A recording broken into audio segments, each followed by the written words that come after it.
Hey everybody, welcome back to another casual conversation. I'm your host, John Malanca for the Association of Cannabinoids Specialists with my colleague, Dr. Jordan Tishler, Dr. Adam Abodeely, and Dr. Sandra Carrillo. How are you all doing? Good. Good to see you again. It's been a while. Um, Risks and benefits for synthetic cannabinoids. This topic comes up quite a bit.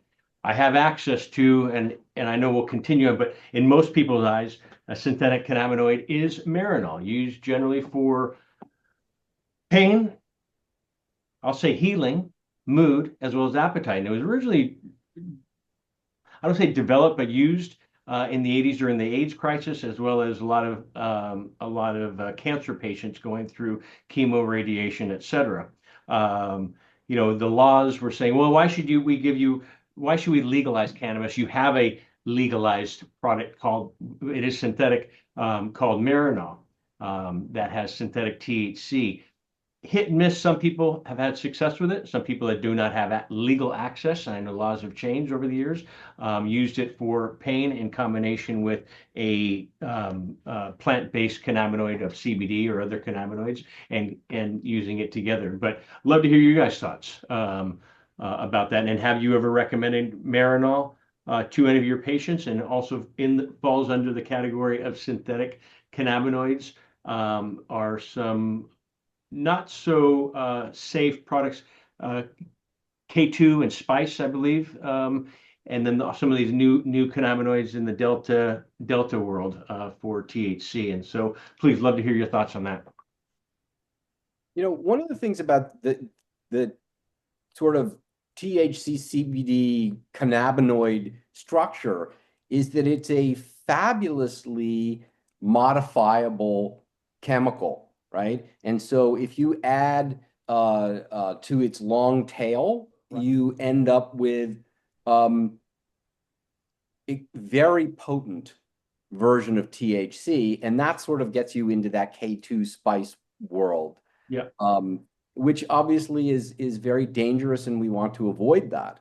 But there are lots of other things that can be done to this structure that have varying results. And so you mentioned dronabinol or Marinol, which is THC, but it is an isomer of THC.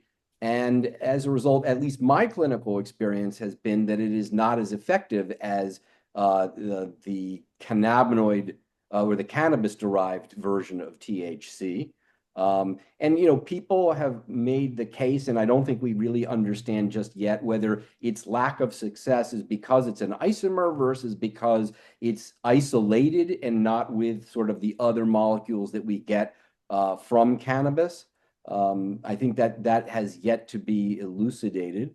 Um, and then you talk about some of the semi-synthetic, in that hemp world where people can grow cannabis or hemp, which is hemp is cannabis with little to no THC in it, but it has all these other molecules. So you extract CBD, and then you go in the lab or the kitchen and you start to tinker with it using a bunch of acids, and you can create versions of THC like Delta 7, Delta 8, Delta 10, and some other derivative molecules.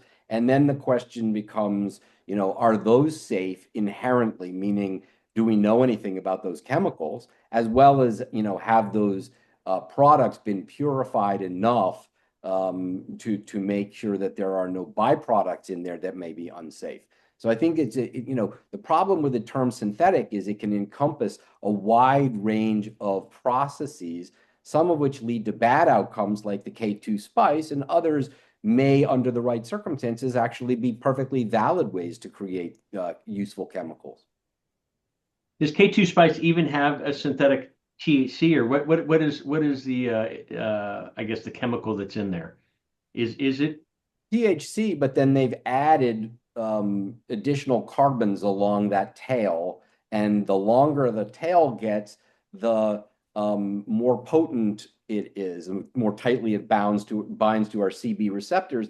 And the reason this is important is because these are made illegally, right? So they make one by adding an extra carbon group, and then after it's been on the market for a while, the DEA gets wise to it and makes it illegal. So then they add another carbon, and then, and it's just kind of this perpetual whack-a-mole where every time the DEA outlaws a new version of these bad synthetic cannabinoids, then they just add a little carbon, and it's a new worse molecule. And that's sort of how things have gone.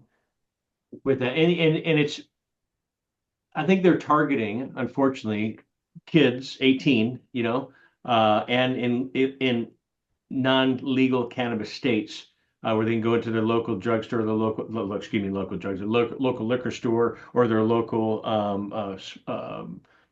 smoke shop, that sells tobacco products. And so they're doing that. And again, like as you may, the whack-a-mole comparison is that, okay, let's put this out here until we get shut down, and then move on to the next one and move on to the next one. Unfortunately, that's the good and bad about having cannabis legalized for safe access for patients, of all levels, even if a recreational patient, having safe access. And so, Adam or Sandra, do you have anything to add to that? Sure. Yeah, my experience with synthetic cannabinoids is, largely been around the use of Marinol. I've been, prescribing Marinol for years now. Yeah. Cancer patients, and for chemotherapy induced nausea and vomiting when other things have failed. And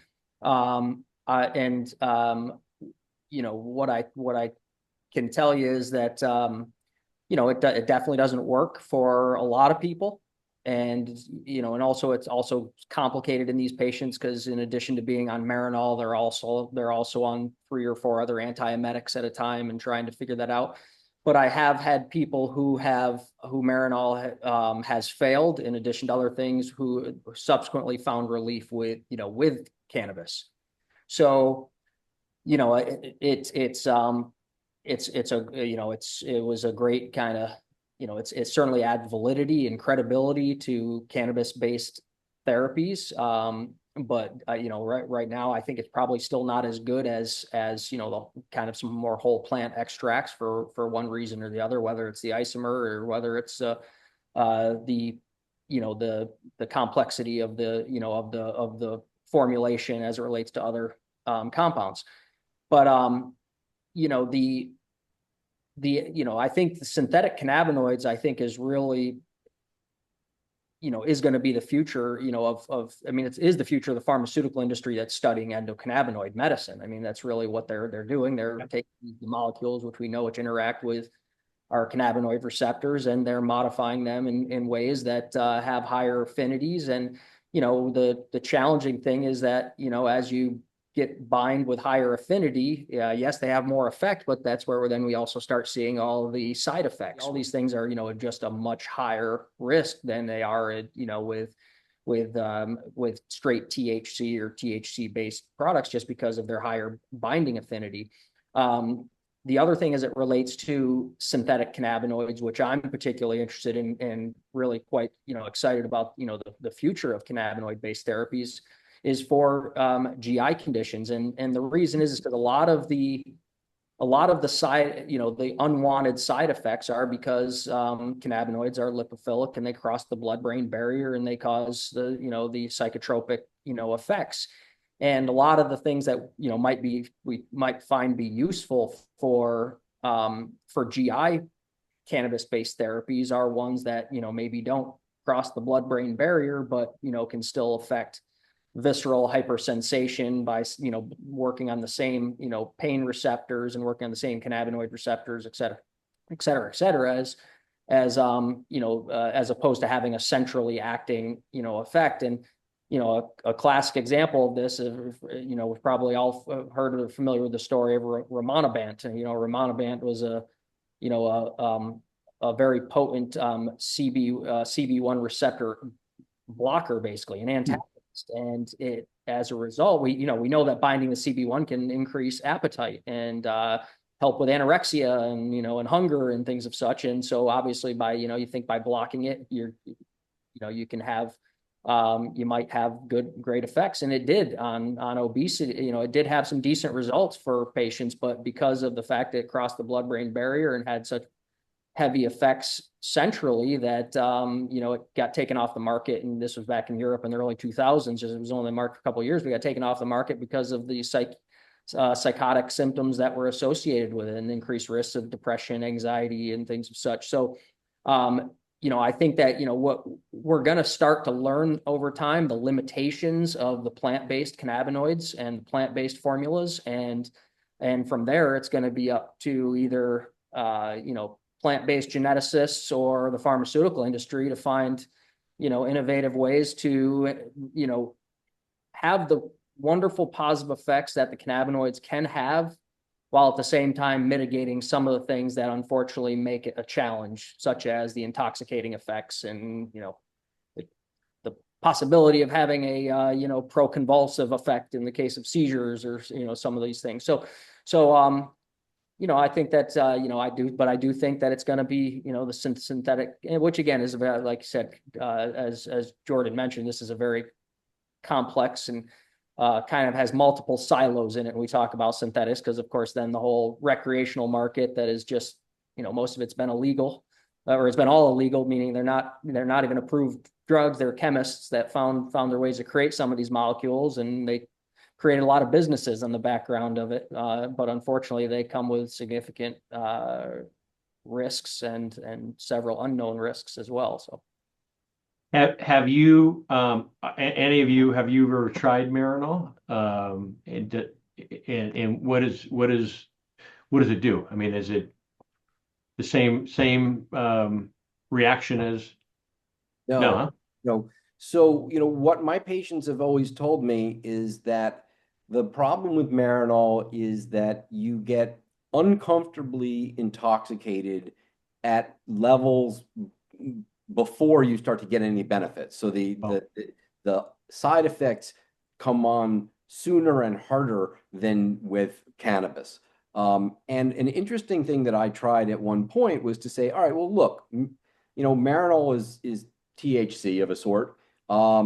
And if the problem here is the lack of entourage, then you'd think that if you took Marinol and you added a broad spectrum, meaning non-THC containing extract, then you should add them together and get cannabis, right? Didn't work. I don't know why, but it doesn't add up. And to my mind, that sort of suggests that it may be the isomer issue rather than the entourage issue. But I can't prove that. That's just the implication. And probably sorry, Sandra, go on. Yeah, no, I was going to add about what Jordan says, and definitely I haven't tried Marinol or Dronabinol, but what the patients are telling is that there is more side effects. They feel more the side effects and they are stronger. And we know it because this synthetic THC binds stronger to the CB1 receptor. So the side effects are stronger and is more unpleasant. But definitely we have to recognize that it was because of like Marinol, Dronabinol, and all of synthetic THC that they started paving the road with the research. We have a lot of publications that some of them, the ones that they intrigued the medical community to start researching the plant, the THC. So we have basic evidence because of Dronabinol and Marinol, particularly using it for cachexia, anorexia in patients with HIV and patients with nausea and vomiting with chemotherapy. But absolutely, I think, and the patients that use the synthetics and now they're using the plant, they relate a totally different experience in terms of control on symptoms and also in terms of control of the side effects. So definitely we recognize that they had a value and they paved the road for research, and we have some data and studied from there. But I think the plant offers better benefits to the patients. And as Adam said, I'm very curious too to see what happened with the new synthetic forms of other cannabinoids. And there's a lot of future in there.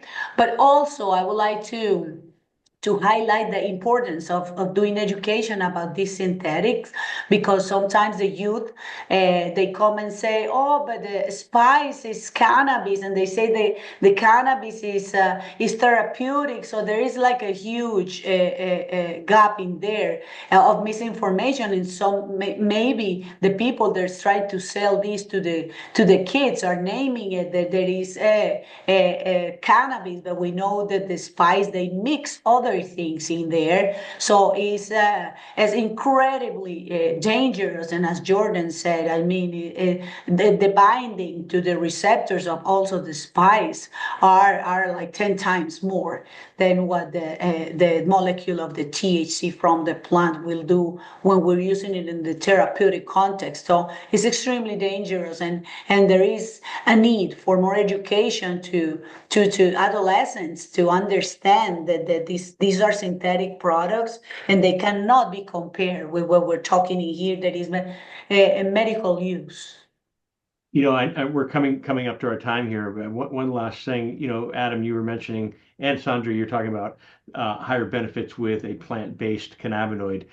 Is there, you all being prescribing physicians, has there ever been a time that you have not prescribed Marinol and opted into a plant-based cannabinoid?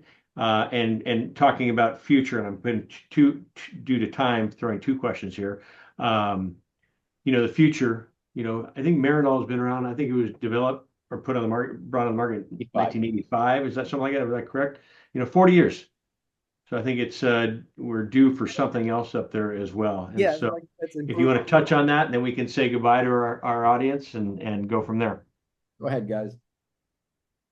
Yeah, I can say that, I've had patients who have been on, who I've recommended, suggested cannabis to, but for whatever reason, Really?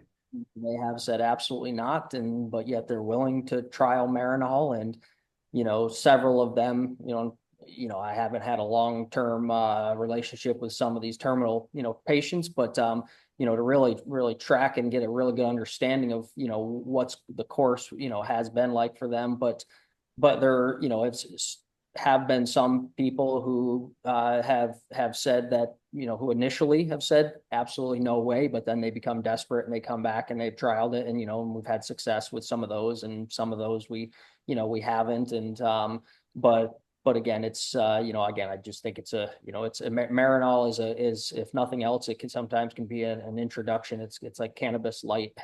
Hmm. Yeah. You know, the other place that I see a use for Marinol, even in the context of having access to plant-based medicine, is in the hospital, right? So we have patients who are doing well on their cannabis regimen, and then they need to go into the hospital because they are sick or they need a surgery or whatever, and we don't want to stop their cannabinoids cold because people can get withdrawal, and obviously whatever we were treating will be untreated. And, at least in most places at the moment, you can't, the hospitals can't dispense cannabis-based medicines, but they can dispense the Marinol. And that is still second choice, but it's better than nothing and will, in fact, stave off withdrawal in people who have been using cannabis for a while. And that's a great topic to go on the next, because that happens quite a bit. And I can share, and I know there's something called Ryan's Law. He lost his life to pancreatic cancer, like my wife, Corinne. And here in California, in the hospital that he was originally admitted to would not allow him to do it. And his father fought for 2 weeks plus, please, please, please. Another hospital, also in Sacramento, said, we'll take him. And he was able to, he came out of his coma, was able to be with his family and his son for a few days before he passed. So that is another law that's not only here in California, but nationwide as well. So Dr. Abodeely, I know you have a patient coming up here, and I appreciate it, and I want to honor that. But there are lots of resources, and I would just recommend that anybody who's interested come over and join the organization at www.cannaspecialist.org, and we'll welcome you and help bring you up to speed. Thank you all for another casual conversation. I'm your host, John Malanca with the Association of Cannabinoid Specialists, with Dr. Sandra Carrillo, Dr. Adam Abodeely, and Dr. Jordan Tishler. We will see you for another episode next time. Have a great day, everyone. Thank you.